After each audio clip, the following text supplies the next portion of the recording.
The Ministry of Health and Wellness is urging members of the public to review their travel plans and avoid traveling to countries affected by the Ebola outbreak.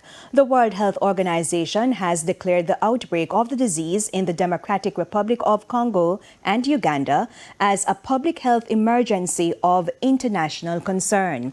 In a statement today, the Health Ministry said although the WHO assessed the risk as high in the African region and low globally, it has further enhanced its port of entry health surveillance. It says as a result, Jamaicans or travelers to Jamaica who have no symptoms but have traveled to affected countries or transited through them in the last 21 days will be asked to self-quarantine under the supervision of the health department.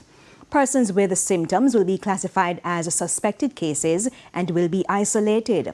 The ministry is advising the public to ascertain health information and advice regarding the Ebola outbreak and other health conditions from official and authorized channels of communication.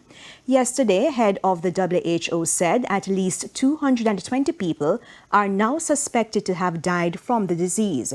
He said the situation was outpacing urgent efforts to scale up a response, adding that health workers were playing catch-up.